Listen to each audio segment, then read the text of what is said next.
So are you all enjoying yourself? It's too loud, turn it down. I'm enjoying myself. Lovely talks, charged up talks, good food, smartly dressed young gentlemen and women walking around the corridors. I'm having fun. You should have, I think, a 4-day or a 5-day conference, Josephine. Thank you all. You've done a wonderful job. Thank you all for being here on this Sunday morning. It's a beautiful day outside. Sir, thank you for this wonderful talk. You made my job much easier. Dr. Nath has spoken on the same topic. So he has emphasized on optimizing patient care. So I'm going to talk more about interaction between nurses and doctors. Okay, that is the two halves of the topic if you've seen that. Okay, for the sake of discussion, being a nursing conclave, I'm going to talk about how nurses can make more of an effort, but let me make it very clear, I completely subscribe to the fact that doctors are the major culprits here. They don't communicate well, but again, for the sake of this audience and the topic, I'm going to talk about how nurses can improve their communication. Okay, that was a disclaimer, so all nurses here, treat me good as you've been doing all the while, all right? Get welcomed into clinical practice. You know, once you finish your MBBS, as a fresh house surgeon, you go to the hospital. That's the chief matron or the chief nurse there. That's how we are welcomed. At least that's how I was welcomed. I'm sure most of us agree to it. We do all the injection rounds. We do all the drug rounds. Happens in most government hospitals. I'm sure things have changed today. It's been about 15 or 20 years since I've passed medical school. And so yeah, that's the first introduction which a doctor gets when he steps onto the ward. Okay? Can we improve that? Things have changed anyway. I just wanted to, have a bit of humor there and, Objective, coming back to more serious stuff, what am I going to talk about today? So again, Dr. Nath has spoken about it in detail. What is the current Indian healthcare scenario? Are we the best in the world? We are nowhere near the best. We are past 100. So we've got a lot of catching up to do. So I'm going to very briefly talk about what the current Indian healthcare scenario is and how we can improve this simply by at least communicating better. Mainly a nursing perspective, point out where we are failing and how we can improve it. I also wanted to define how good communication and collaboration can be improved, but again, Dr. Guru spoke about it wonderfully yesterday, so I've deleted a few slides. I already had it in my presentation. I thought it's not needed. I'll talk about barriers to communication, how we can overcome that, and obviously ways of improvement. Let me start with a clinical scenario. All of us have a lot of lectures, didactic talking, but we go back to our hospitals tomorrow and we take care of patients. So let's start by a clinical scenario. You have a 3-month-old baby in ICU ward in your respective hospitals who's bronchiolitic, developed a respiratory rate, as you can see on the slide. So a venous blood gas was done. It shows the following results. pH was low, and at 8 p.m. these were informed to the doctors. So what does it do? Any doctor quickly thanks the nurses, examines the patient, and tell her that, I'll examine the patient and enter some orders. So this was informed at 8 o'clock. At 9 p.m., usually you order, okay, 8th hourly venous blood gases, and notify me immediately if the respiratory rate is more than 70 or less than 25. SATs are getting worse, and all this. You enter an order at about 9 o'clock. Okay, and this is very common. If somebody, I'm sure it happens in all hospitals across the country and across the world. I've worked in many places across the world and it happens everywhere. Nurse sees the order an hour later because she's busy with her drug rounds. That is a handing over time. And so there's a delay in placing the patient on a monitor. And avoid this. This happens every day in and out in every hospital across the country and across the world. So how can we, improve on this? How can we make sure this doesn't happen? I'll let you ruminate on it for some time. I'm going to talk about it towards the end of the presentation. So think about it. I'm going to ask a few people what they will suggest about it. Again, is the most important cause for having medication errors. If you look at this, adverse events, poor patient outcomes, mortality, morbidity, and stress, obviously. Poor communication leads to, difference of opinion, stress for doctors, stress among the nursing staff. So it all leads to all this. I'm going to substantiate with my next slide. See, this is a slide from JCI. Everybody here knows about JCI. Some of you must have been working in institutions for JCI. Some of you are aspiring to get JCI. This is a slide taken directly from the JACO handbook. Okay? If you look at it, communication, if you look at the first, communication is a major cause for all sentinel events. Okay, this is published in the JCI website. That's the importance of communicating properly. it causes more than 75% of wrong associated events are all because of improper communication. So what am I trying to do here? I'm trying to substantiate that yes, it is important that you communicate well. Doctors and nurses have to be very open, friendly, and communicate well with each other. Otherwise, all this will happen to the patients. Okay, this is a study, and I spent some time pulling this up. This is a study which was done, a multi-centric study done at various centers across the world. So it's a study of, the reason why I put it is, like I said, yes, physicians are the main cause of disruptive behaviors. If you look at this, more than 90%, 75% is more physician disruptive. I don't know if you're able to see it, but yes, but there are abuses from the nurse. There are abuses, disruptive behavior from the nursing point also. So yes, we can also work together to improve on this. Wouldn't have evolved. Who would take care of the patients? This was last night at 11 o'clock. Okay, so again, it's a great profession, but why are there so many differences?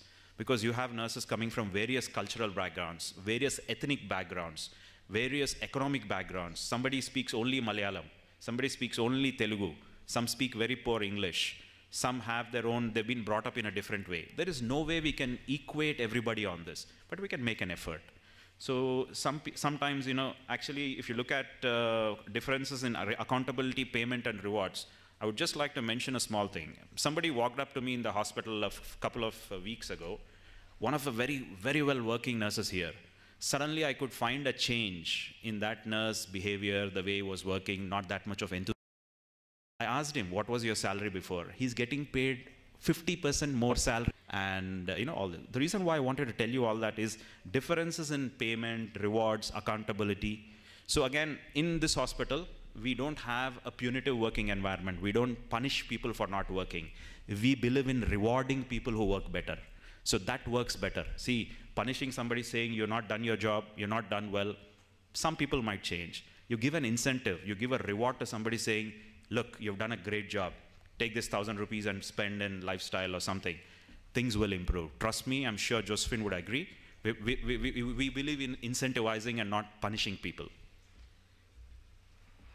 Okay, I've just tried to compile a small slide about what are the problems which nurses face. I might have missed a few things. Please enlighten me about this towards the end of my talk. So everybody wants to get the job done. So job meaning a patient, taking care of a patient. So what are the problems with nurses face? Some of them are very junior nurses just out of nursing school with not much practical experience, and they're left on the ward independently taking care of patient. So they may not be able to take care of the patient properly. It's not their skill set. They may not be able to communicate well. Maybe language is a barrier. But they're afraid to ask for help because they think that their colleagues may think he's incompetent. Especially in a corporate hospital of this standard. You have to ask for help. That's what we tell all our nurses when they join. Suppose you don't know something, please ask for help. Ask me, ask my colleagues, ask the doctors, anyone at all. But don't just think that, just asking for help will make you incompetent. That is the single most common cause of causing any further aggravating patient problems or anything at all. So, and then too much to do. Many hospitals are working on very skeleton nursing staff because probably they don't employ or they don't get quality nurses. So yeah, too much to do is not very good also. So you have to have adequate nursing staff, adequate numbers. And you should prioritize. As a nurse, you're always multitasking. Wherever in the world you're working, you have 101 different things to do. You have to write orders, give patient medication, enter it on the computer, speak on the phone, call up the doctor and everything. So prioritizing is very important. You should know what you need to do first and what you can do later or probably delegate to your colleague later. Okay? Again, newness. What happens mainly in nursing profession is attrition. They work for 2 years, 3 years, and then somebody, they get called for somewhere in the country. Some go to Middle East. Some get stuck in Libya in the crisis and all that. So yes, people go away for various reasons. Again, they start as being a new nurse there. Even if you have 10 years of nursing experience, you go to a different country, a different setup, you go through all this again. So yeah, that's why I put the last 2 slides. Newness, you gain confidence, and then new again. So especially in nursing profession. Okay. Now, enough of all, we've identified that we need to change, we know what the barriers are, so how do we improve it? So I have suggested a few, in my next 5 or 6 slides, I've suggested some ways where we can improve communication and make all our lives easier. So first thing, get to know your staff. I don't know how many of you have an orientation program. Raise of hands, different hospitals, nursing orientation program. You have that? So in our nursing orientation program here, once they finish through the general hospital orientation, we have tea with all HODs and all medical heads also. So the same evening we have tea with all HODs in the hospital and all medical heads. So they get to know us on a one-on-one basis. All the nurses, we spend 20 minutes, we just have a cup of coffee, I introduce myself. I know it's too many people there, you meet about 30 people, but at least you remember, you know who is who and all that. So they get to know our name, they get to know who to turn to when they need some help. And same thing goes with, if you're getting a new nurse into pediatrics, Josephine herself takes her around and introduces her to the pediatricians, pediatric ICU, to the intensivist. We make sure that however busy we are, the leaders do that. So I think this has helped us a lot. And night rounds, we have, we do a joint round at 9:30 at night, doctor, nurse, MOD. So we found it worked wonderfully. Okay, just a few seconds about healthy work environments. So what does a healthy work environment entail? You need skilled communication, and collaboration is one word which is grossly misused throughout the country. Everybody says collaborative medicine, collaborative practice, but how many of you are actually doing it? We mean true collaboration. Nurse has to be empowered in taking decisions. It's just not what we tell, it is what we practice. So that's why I added the word true to collaboration. Just collaboration, everybody talks. True collaboration. Effective decision making, meaningful recognition, appropriate staffing, and authentic leadership. I have a slide on leaders also, since we have a lot of senior nursing faculties and heads of various hospitals. I'm going to share my view on what nursing leadership can do in a few slides from now. Okay, there are two techniques. If you remember, Dr. Guru yesterday spoke about the LEARN technique. Okay, this was somewhere in North America. It was introduced about 15 years ago. It's not something new, but Dr. Guru said very clearly that this is something which is very important. I wanted to emphasize on the same thing. And LEARN technique, which I'm going to come in the next slide, allows individuals with different backgrounds and different perspectives to work together, recognize any gaps and how to overcome it. I'm going to add another technique called STICK. Okay, that is for high-risk encounters. That's LEARN. I'm just going to go through it very quickly because Dr. Guru spoke about it very eloquently yesterday. LEARN means listen to the nurse perspective on the problem. Explain your perception. I'm talking about myself as a doctor. I've listened to what the nurse has to say about it, and then I explain my perception, and including why I'm doing it. It has to be a didactic. It's a two-way street. I can't tell them, oh yes, we need to give Augmentin, but I need to say, yes, we've been giving us a different antibiotic. I think we give Augmentin because it's more sensitive. Just take a few seconds. Acknowledge the differences. If the nurse has a different opinion, you have a different opinion, acknowledge the differences, negotiate a plan which is better, keeping in mind the patient's interests. And the last thing I always say is learn, confirm. Confirm that the nurse, she takes care of more than one patient on the ward. So we make sure that what has been told to her is quite clear to her, she understands it, and she's going to put it into practice. That's learn, confirm. Next, stick. So what is what? This is for any difficult situations. You have somewhere where we need to talk about it and we need to finalize a plan. I'm going to apply the same principle into the clinical case which I spoke about before. Okay? So situation. Let me skip this. Sorry, before I go here, does anybody want to tell about how we could have done differently in that case? We spoke about a clinical case. Anybody wants to tell? Anyone? Any raise of hands? Okay. For the sake of time, because we're running already late, so let me just quickly go through that. So I would extrapolate the stick approach onto that case. Okay, you had that, remember the 3-month-old baby. All right? So situation. The situation, what does it show? It shows a high but not critical carbon dioxide. I'm going to tell them that, I'm reassured that it's not very bad, but I'm going to tell her that this is what it is, high CO2. And yes, I'm going to talk about the task. I need you to do 8-hourly VBGs and, put her on a monitor respiratory rate, and tell me, and I'm going to give instructions about when to inform me. And the intent, why are we doing it? Because increased CO2 rate is, causes tachypnea and all the blah, blah, blah. But I'm going to talk about the intent about why we are doing it. Next is the concern, okay? I'm still, after the intent, I'm going to tell her that, what should you be concerned about? Even if the baby is doing well, these are the things which you need to look out for, highlight it to me. The last but not the least important is calibrate. I'm going to ask her, see, I've told you all this, please talk to me. Do you have a different opinion? How can we do this better?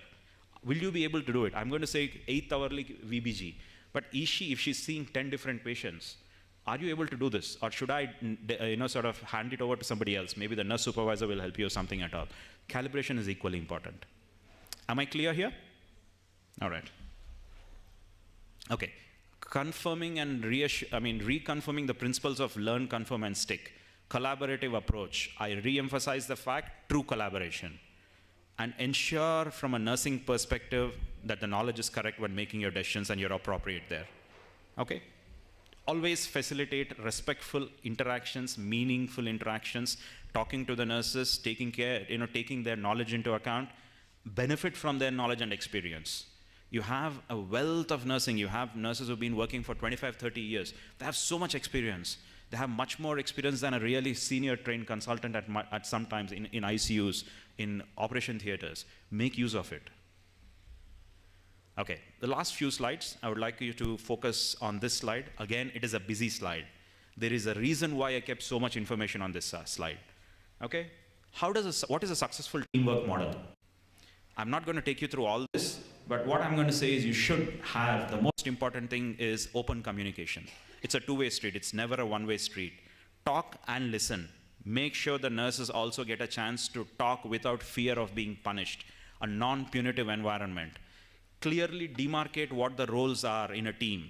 If you're in operating theater, one nurse is your scrub nurse, one nurse is a circulating nurse, one nurse does your checks in your patients, one does the post-op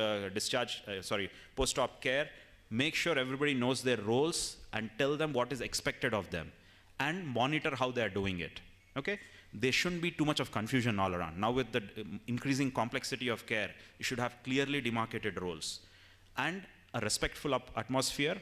And not only punishing nurses, you have to give appropriate credit. Something is going well, pat their back, tell them, yes, you're doing a great job. You're taking care of the ICU well, or taking care of the operation theaters well. I've had a great job working here. Pat on their back, not always looking for a chance to scold them. Be nice to them, tell them what they've done well also. And routine communication, have a fixed time where you can talk, shift handing over, maybe twice a week meetings, and mechanism to evaluate outcomes. I did say that everything which has been suggested has to be monitored, whether it is with an audit, whether it is through performance appraisal, whether it is 6-monthly appraisal, whatever you feel whatever you feel you deem to be fit to your organization. Okay. Just before I end, how can we do this? Call to action. What do I mean by saying that? See, we talk a lot about it in conferences. What are you going to do at the end of the day? You go back to your hospital? Well, some of you might initiate a change, and some of you might get the support of your management, so things change. Some of you might initiate a change, your management is not too happy about it, and then you forget about it. Most of you go home, sleep over it, get back to work normally tomorrow. I don't want that. The reason all of us have spent 2 days together is make a change, call for action. How do we do it? What the nurses can do, nurses and doctors, embrace whatever we've talked. If not everything, at least make a few changes, develop on it, follow through. See, all this thing, you don't need to, take notes or anything. It's all available on books and internet. It's not something which is alien. It's not something which I've invented. It's something which everybody knows. It's only the thing of putting it in action. Healthcare organizations, what they should do, listen to what the nurses and doctors say, adopt it, implement it, evaluate it, and if it's found to be good, implement it and, become a role model. Nursing community, leaders, promote it, develop it and publicize it. Listening to it, two of you might have come from your hospital. Tell to your friends over a cup of coffee tomorrow. This is, one doctor there spoke about this. Apparently they're doing it at Continental. Why can't we do it at our hospital? Start the discussion. Maybe, who knows? One day you might be able to do all this very soon. Okay? I'm just going to talk a minute about leadership. Okay, we've had a lot of nursing leaders here with us today. So leadership has to take a very important role about making and bringing about this change. What is leadership? Leadership is nothing about setting a vision. It's only about setting a vision and motivating people to want to achieve that vision. That's the most important part of being a leader. So yes, today you've seen here, all the leaders here, you recognize that yes, this has to change. Think about it on your way back home today. Feel what, you can think about what is feasible in your hospital. Try and make a change. Everybody else will follow. Okay, one last slide. This I think is my last slide. Thanks for hearing patiently anyway. I want to talk about one thing here. Most doctors and most nurses complain. The most difficult part, or where you have a conflict or a difference of opinion, is when nurses pick up the phone and call the doctors. This can be at the 10 in the morning, 10 at night, or anything. So always the doctors say, just nurse woke me up and she didn't have any information. The nurses tell me, being on the administrative side, that's my experience. And the nurses tell me, sir, this doctor was very rude to me. I called up because the patient was unwell. So I've just added this slide. I don't know if it is relevant to the topic, but at least if you take this one slide home today, I'll be very happy. So when you actually call up a doctor, I'm sure all of you do it with a good intent to help the patient, whatever time of the day or night it is. So there are certain things which you need to know. You need to know what the patient name, the room number, who is the attending consultant. I'm sure you might be thinking, why am I emphasizing this? Trust me, there have been many incidences where there's something happening and the nurse first wants to tell the doctor and take an order. So you overlook that. You might have just taken over from your morning colleague. You don't know what's happening. You should know what has been happening all day with that patient, what has been handed over, if there's anything wrong, what surgeries they've had, who's the primary consultant. And when you call up, suddenly you call me up at 1 at night, sir, your patient is not feeling well. Which patient? What have I done? First of all, I'm groggy. I need to, it takes a few seconds for me to come to my senses. So you need to tell all these things. Admitting diagnosis, date of diagnosis. And what do you, after the call is done, most important, this is all our nurses in this hospital do. But what I want to emphasize is part of JCI NABH, document the call. You have to make a note that, yes, you've spoken to so-and-so doctor, this was advised, this was given. Okay, very important. Okay, so before we come to the end of this, I'd just like to share is Martin Luther King Jr., one of my favorite, all-time historical figures. So he said, your life or our lives begin to end the day we become silent about things that matter. So these are all things that matter in our everyday, day-to-day activities. So we can't be silent about it. We can't afford to be silent about it. There's no point in coming to conclaves if you just come, listen, go back, and go back to your work. We have to make a change, and that's why we thought we'll talk about it today. Okay, so next time this happens, is that clear? Yeah. So next time this happens, you have a patient, your doctor is looking at something, stand up and say, look, you have to concentrate on the patient. What are you looking at the results for? Cholesterol is fine, look at him, he's already injured or something. I want you all to stand up, like the nurse in that slide is doing it, okay? And thank you for your patient hearing. And this picture is just to show how we work here at Continental. I come to work every day and see such pretty young faces around. I would love to come to work like this, I would like to thank all our nurses for, making my day better. I like to start it this day. And, again, I would say that is all partly because we have wonderful nurses. We have a great management who supports it. So I don't know if we've told it yesterday at some point. In our short journey of 1.5 years, we've had picnics. We celebrate all festivals together. We've had Thanksgiving Day. We went to their hostel for Thanksgiving Day, if I'm not wrong. Christmas we celebrate. We go for picnics. So we have fun. That's why our lives are much easier. Girls keep smiling here. And thank you. All right.